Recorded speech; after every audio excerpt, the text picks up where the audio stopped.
Having been in lockdown for most of the year after recovering from my accident, it was time to get back out to the woods and spend some time reconnecting and trying out the inevitable bits of kit that ended up being ordered throughout.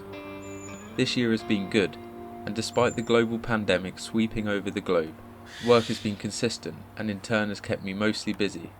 Too busy in fact, but today is a change to that. With the weather starting to make its turn into winter now in England, the last of the season's fungi is on the ground, holding on through the wet periods, like the candle snuff fungi poking through the leaf litter of the forest floor, with its black prongs turning to white tips with age. The leaves are mid-fall now, and the canopy of the woods is a mixture of the deciduous oranges and browns, and remaining evergreens, being mainly birch and pine, both of which are great woods for tinder and kindling collection, which I need for the kit I'm out here to test.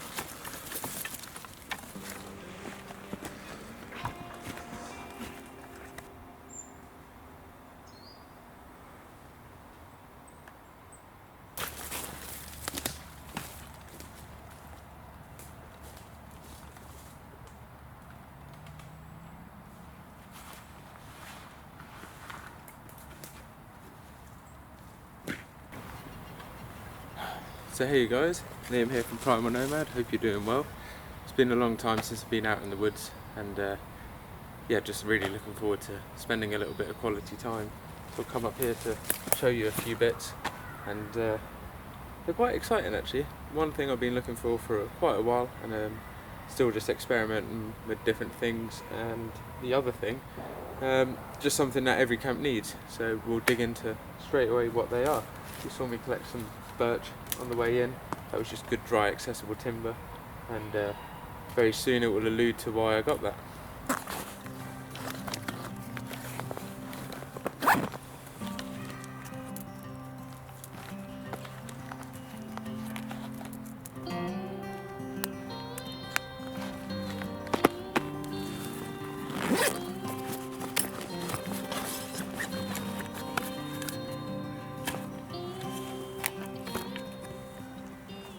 I've been looking at various Twig stoves available on the market and was torn between the more expensive models like the Firebox, but wanted to start with something simpler and a little bit more accessible to most people's budget.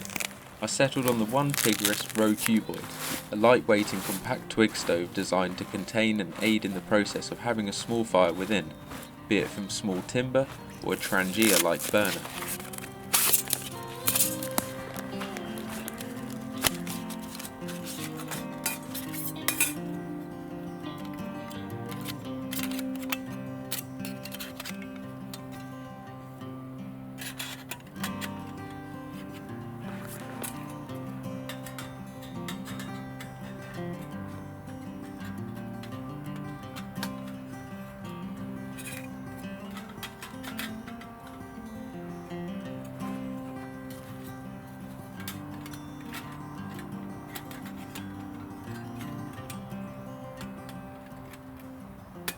It's made out of 304 stainless steel and weighs 511 grams.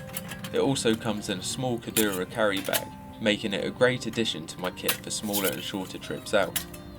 It slides together with ease, using pre-cut slits to hold its form. It has a solid base tray and a grill to hold, separate and contain ashes and embers. On the sides there are also feeding holes to add longer sticks or fuel into, straight to the base of the fire. So what I've got here guys is the Rocuboid from Tigris, and it's basically their little firebox, fire stove, little twig stove you could call it, and what it means is that you can contain a fire without burning any of the surrounding environment. Really handy if you just want to contain it and just have a little fire or cook something quickly, which is what I'm going to do today. It comes in a lovely little case and it is really lightweight. You have to assemble it, so different to, let's say, the folding firebox, which is all one piece on hinges and you just kind of push it together and slide in the trays to make the form. But this isn't too difficult, and I'm just experimenting with different things. This was actually quite low budget. This is about 20 English pounds, and on Amazon there was a 5% voucher this month which actually drew it down to kind of about 16 to 17 pound. So a really good little purchase, and obviously it's going to look a bit worse for wear after a fire in it, but nevertheless it's good and solid. So we're going to get this started, have a little fire, and I'll show you the next thing that I've got to review, which is a camp frying pan. So just to get your taste buds kind of tingling, you'll see what one I've gone for. We're going to go through seasoning, and then we're going to cook up a really nice little meal, because it's been far too long since I've been out here in the woods and done a little bit of bushcraft. Work's taken over this year, and after the lockdown kind of eased, that's all I've been doing. So fingers crossed we'll get back to this more very soon.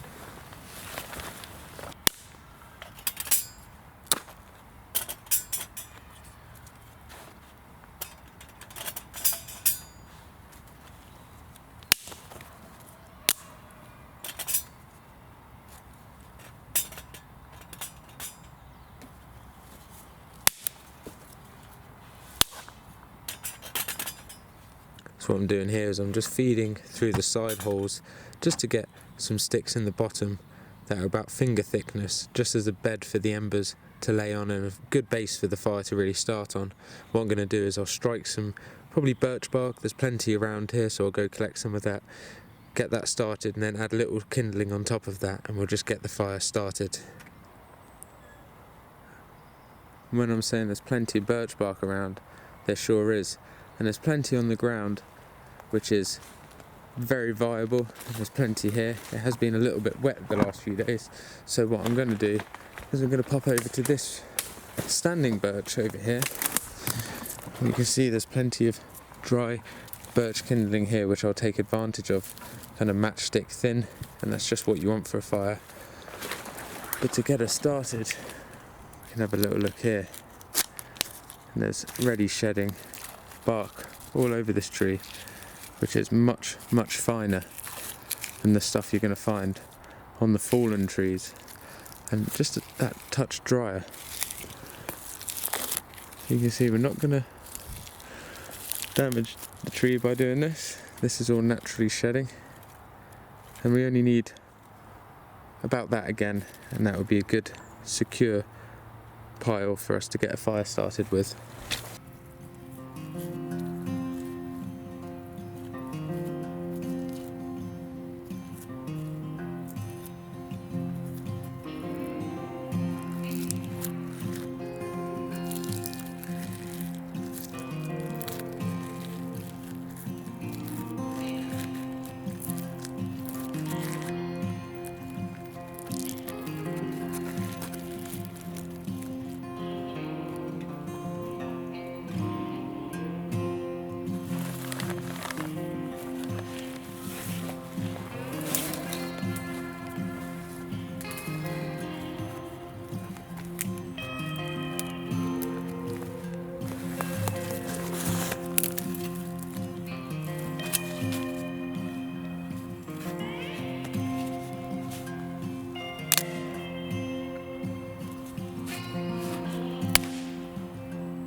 So I'm on the look for some standing dead wood.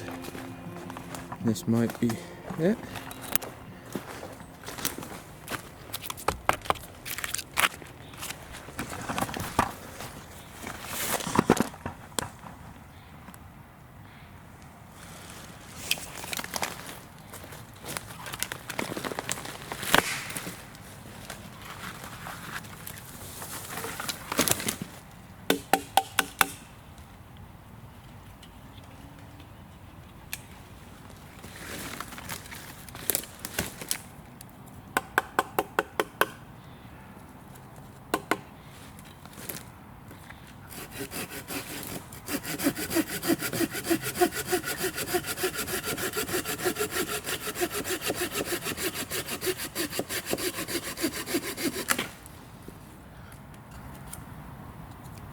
That's perfect, just what I needed. Good dry wood, and as you've noticed, well, you can probably tell the shoulder's doing a lot better now, so pretty much got full mobility of it. Just some of the upward motions that I'm still working on, but glad to be back out here soaring.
So I've got my 2 feather sticks. You can see they've got some really nice curls, and I could go for more, but that amount should just perfectly fit in the firebox like so, and allow me to get a good fire started and at least a good base.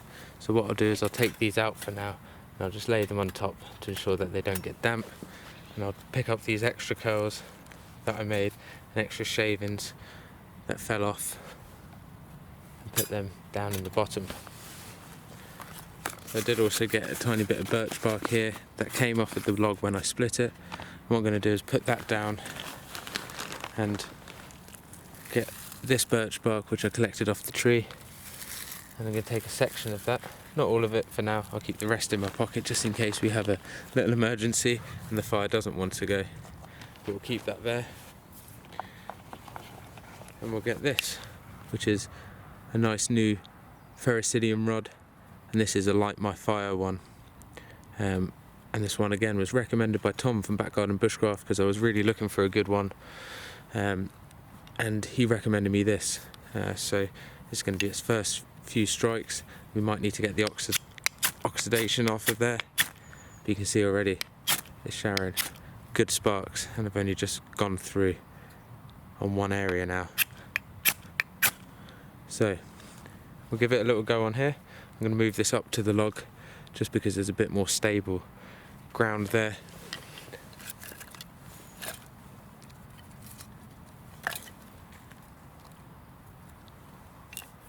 And we'll go for the strike. So there we are.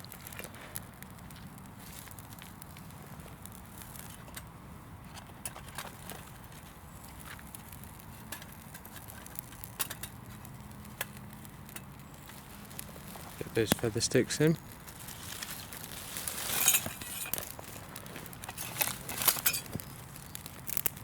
And on top of there, I'll start feeding some of these smaller birch twigs that I also collected.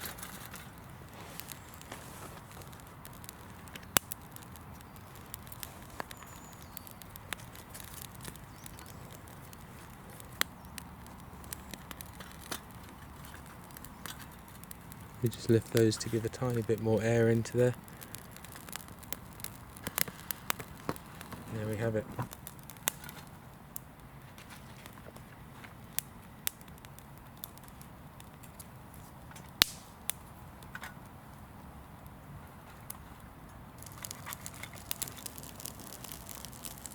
It looks a little bit untidy at the moment, but of course we're looking for a good bed of embers to start, and these longer feather sticks will help with that. I'm going to get my saw out and just chop some of these sticks down to a smaller size.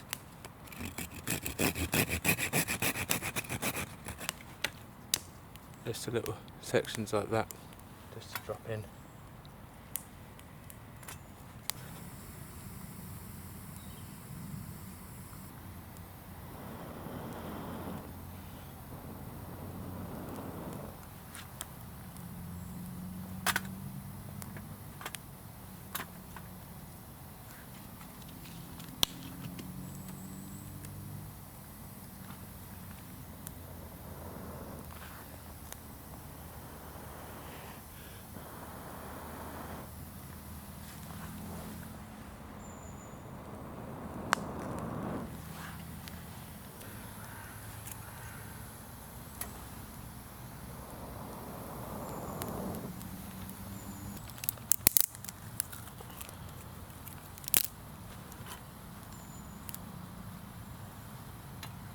So it's been a little while since I've been on camera, and obviously part of that's been the COVID-19 lockdown, not being able to get out, and also work's kind of taken over. Since my accident and since I've recovered now, my shoulder's doing really well. I'm just really happy to be out here in the woods actually. It's November now, so quite late in the year compared to when I did my last video out here doing any bushcraft. I've noticed there's a lot of fungi around at the moment. It's kind of getting to the end of the season over here, and there's stuff like the candle snuff fungi coming up, which is just starts off black and it kind of pokes up and is these little horns of white. Really nice to see, and just to being the silence of today. It's absolutely still. It's been wet for quite a few weeks now, on and off, and it's just really pleasant. So just wanted to say, a lot of videos are going to be coming out over the winter period because I've built up so much footage. So loads of stuff for the garden, all of the stuff that we did throughout that period, and also the truck, because the truck has made some big leaps and bounds. So looking forward to sharing that with you guys.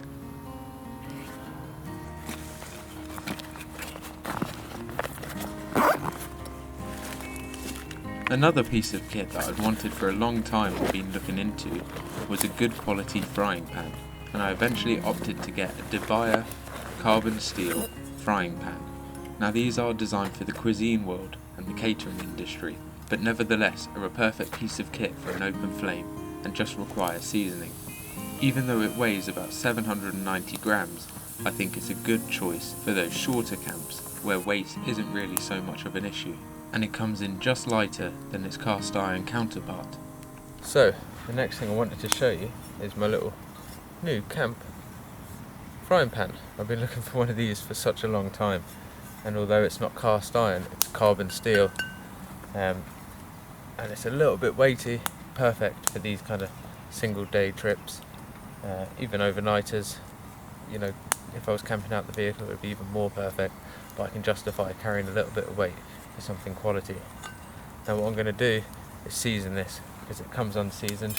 So I've taken off the metal bits on the top rack of this one Tigris fire cube, just so I can lay this flat on there. What I'm going to do is just put some oil in here, coat it with some oil, and get that really nice and hot on the fire.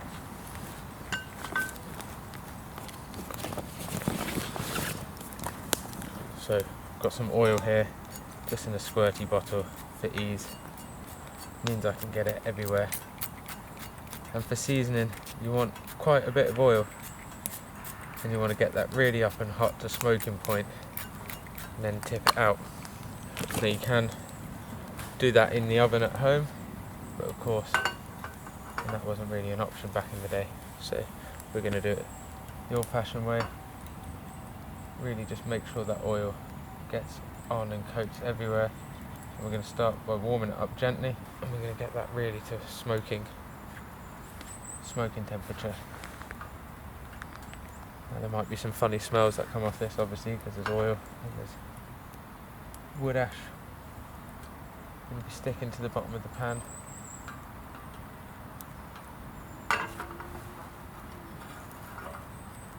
Now the great thing about this is you can just feed in fuel from the bottom through these little holes, and as the fuel gets to the right length, then it just keeps adding it in. So we're going to wait now and just let this really start to heat up and start seasoning this pan. Some people like to get it almost jet black, but it should, just doing this process, impregnate a layer of oil on top of there, which acts kind of like a patina to the pan and stops your food from sticking onto it. You can see the oil starting to smoke there. A lot of people put in a very small amount of oil and wipe it round, and that is good, although there's debate on which is the best way, so I'm going to go with this way because I don't have the time to do 6 or 7 oven bakes. I'm putting in a lot of oil, you get it to smoking point, and then you keep swirling it round and let it build up the coating that way. You can see it starting to smoke.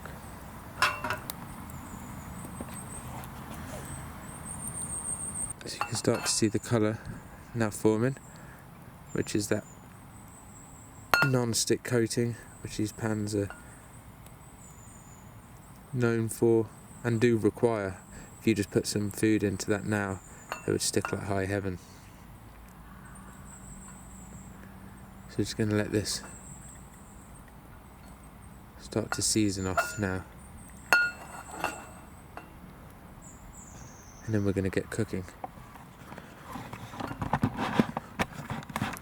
So you can see areas of the pan are really starting to season differently, and that middle section is just where the heat was. But that is the kind of colour we're going for. You can see around the edge we're starting to get there. Just that middle section obviously is very dark.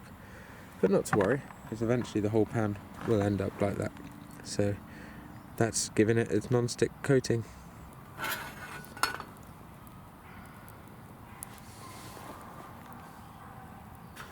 So you can see how the pan's starting to really smoke now. And what I'm doing is I'm tilting it just so the oil gets hot on different sides, and then I can tilt it on the reverse and that oil will heat up and start smoking, which in turn colours the pan and gives it its non-stick seasoning. And over time and use, this will just get better and better. You can see some of those sides starting to turn as brown as the middle there, and it's starting to even out.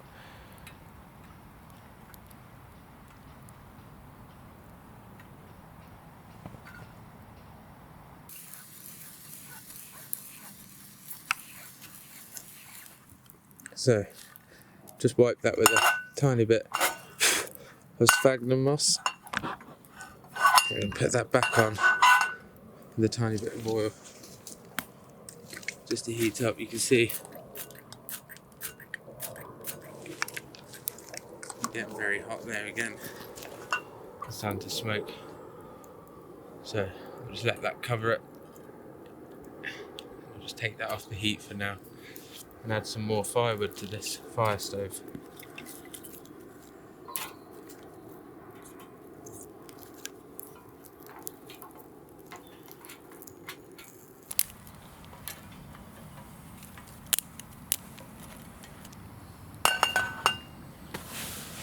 So while the firebox is starting up again and the pan's heating up, I'm just going to do a bit of prep for today's food.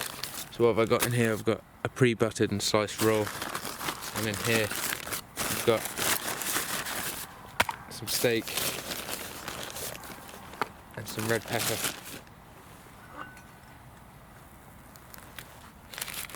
Steak here.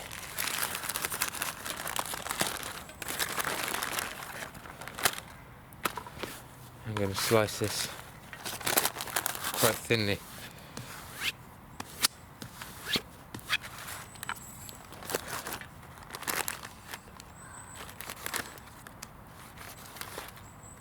That is so tender, and the knife is so sharp.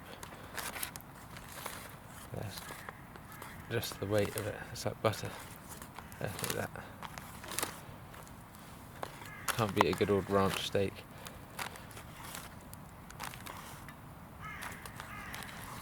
What we're going to do is just keep all that steak there. Take off that.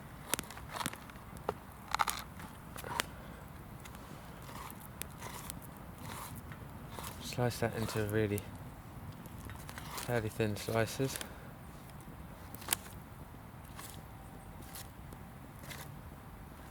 Be careful with that knife. I'm going to put the pan back on the heat. We're also going to slice this pepper. We'll get that meat into a nice pile here. And we'll get this red pepper. Chop it in half.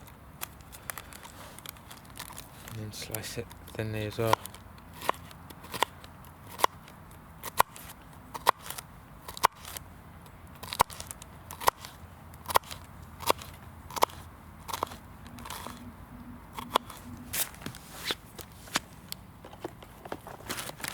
Where do I want to put that? Straight in the pan.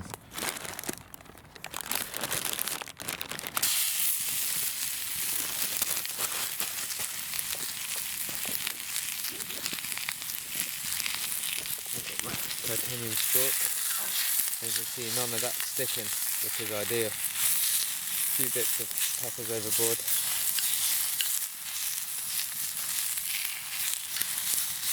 We're just really using this to give this a quick blast.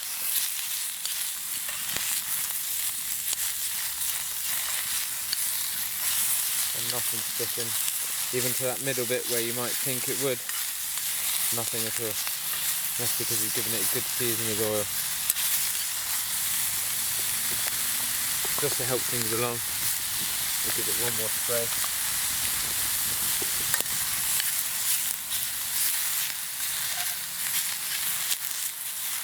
We're going to get out the trusty seasoning and food bitter bag.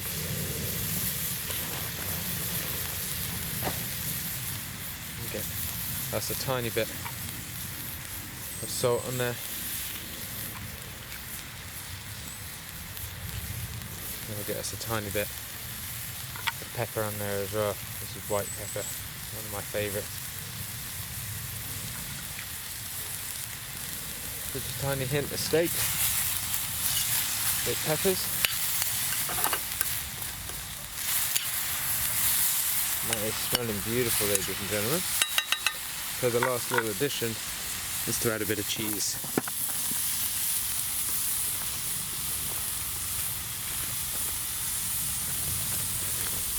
Inside our bag here, which will turn into our waste bag in a second. We've got some cheese. This is good old red Leicester.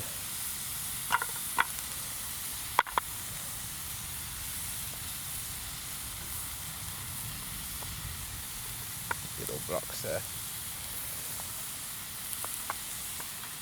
And what we'll do, chop them into some little bits. And we just want to pull this over to this side here. And we just want to put the cheese on top.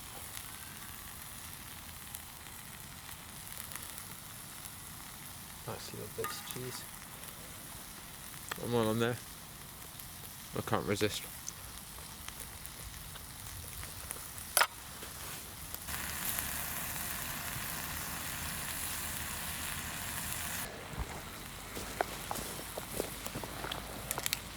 So while that cheese melts on top, I'll start putting my rubbish away. My oil. And the last thing I've got here is a buttered bread roll. I'll just use the heat of the fire to tease that open.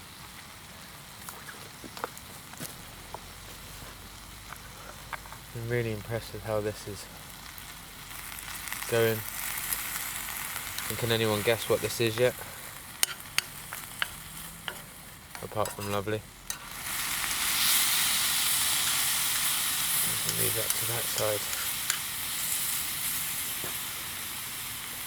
Let that melt.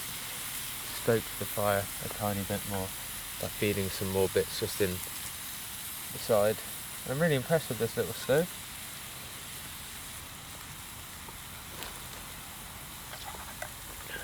So I'm going to let this steak rest up now. I'm just going to slide that out, and the cheese does help it kind of stay together.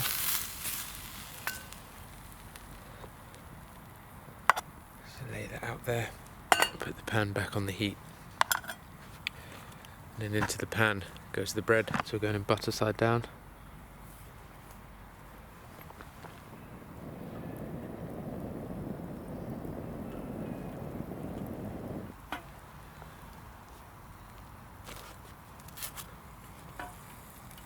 Just encourage that to fry ever so lightly.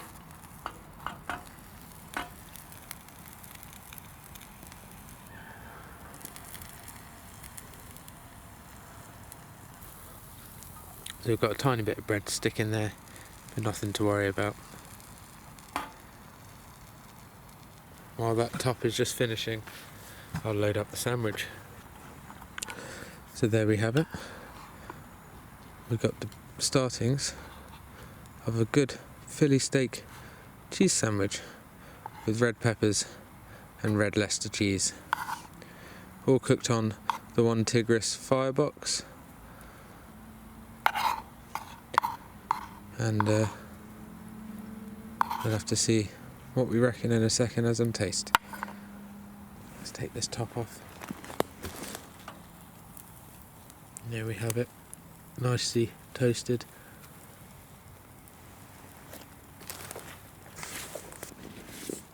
While it's got some heat in it, just going to add some water. just to help lift any of that unwanted grease and grime, and I can let that boil off for a little bit with the last bit of the heat in the fire.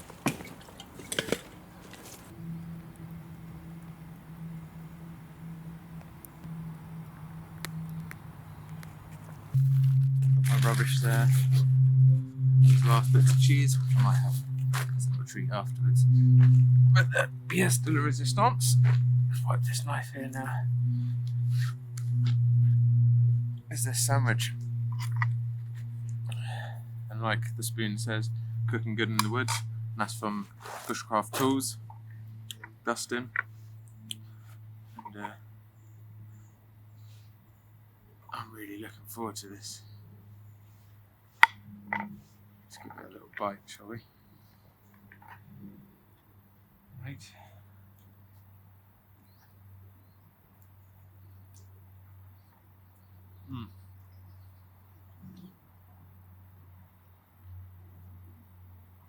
That is glorious. Cannot beat cooking in the woods.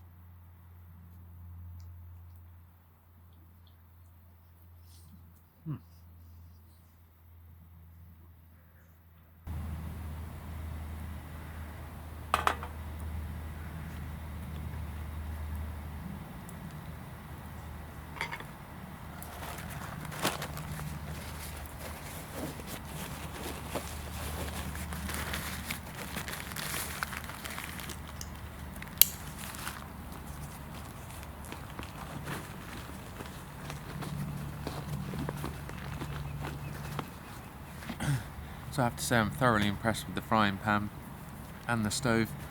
Obviously I'll pack that away soon and just show you how that happens and what kind of bin imprint is left afterwards.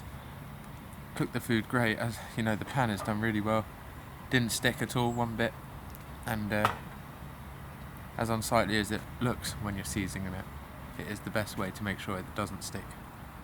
So I'm just going to finish this up now and pack up the camp and head back. But it's been absolutely wonderful being out here.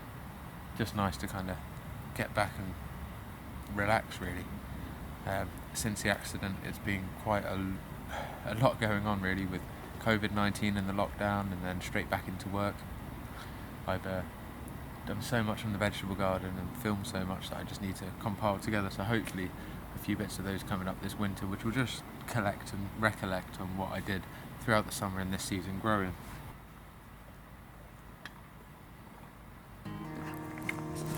Being time to clear up after eating a great meal, it's good to remember that there's so many materials around you that you can use to help aid that process. Something just as simple as sphagnum moss can help wipe down your pans and boards, ready to take some water for the final clean. It's smaller things like this in bushcraft that are so important, and things like this all helps your kit stay clean in your bag and helps things be ready for next time when they might come in useful in a pinch.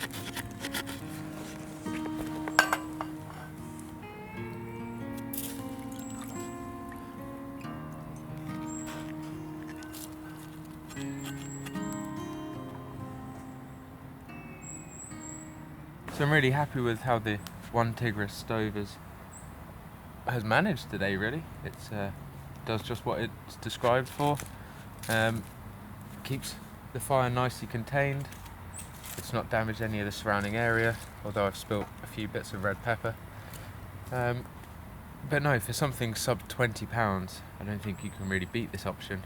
Really, really lightweight, and fits in a nice little pack that goes inside the inside pocket of my rucksack, so really happy with it. Also the pan, extremely pleased, and the Light My Fire steel. So all these kind of little purchases that I've been just sitting on and waiting to actually come out and use have all worked out a wonder. So I'm going to let this burn down, just enjoy the last bit of my time out here before it starts to get dark, which is around 4:30 now in England, because we're just at the beginning of November. So the hours are short, and I'm going to head back and get this edited up.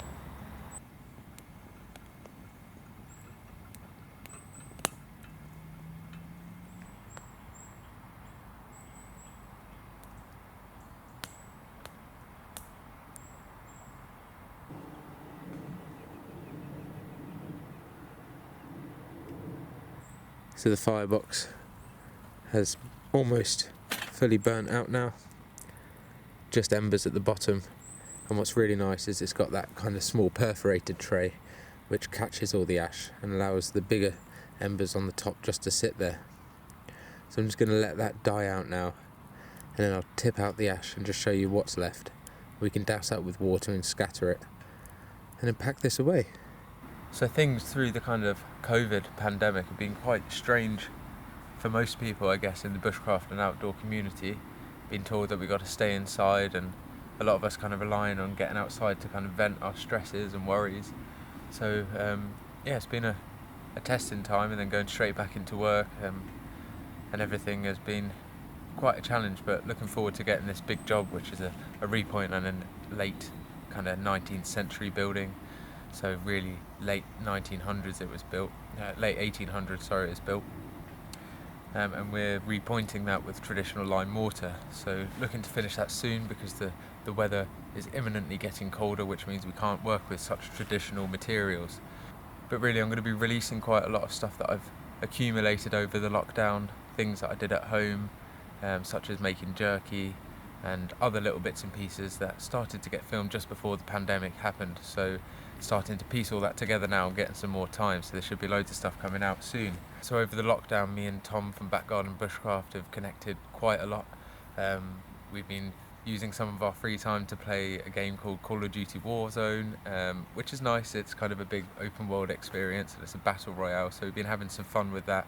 And also, you know, throughout that, having loads of conversations about bushcraft, and we've been kind of challenging each other to little feather stick competitions, and he's been cooking on a big cast iron barbecue, which is absolutely awesome. So really looking forward to doing some bushcraft with him in the future.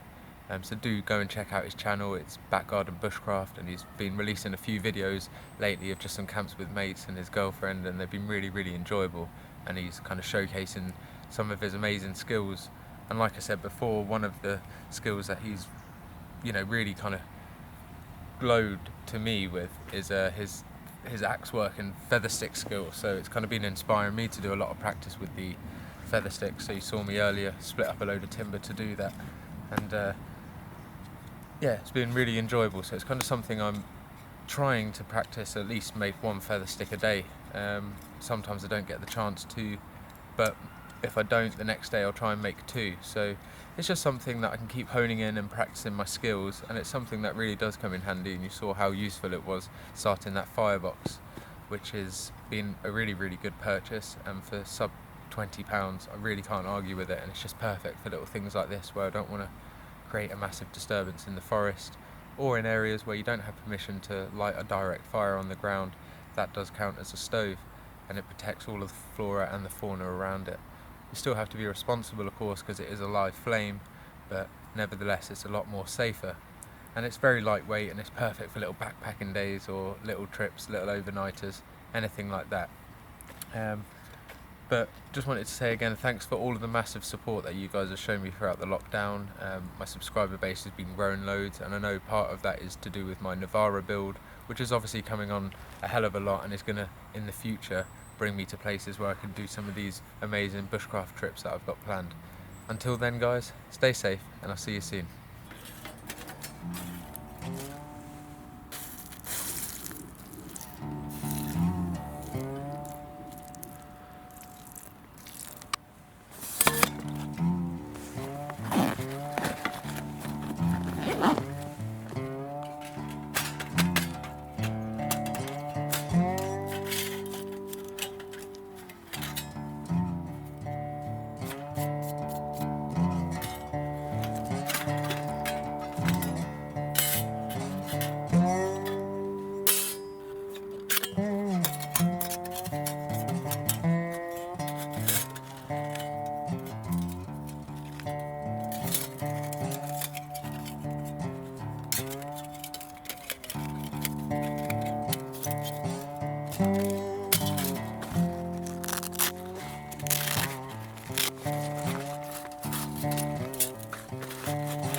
Bye.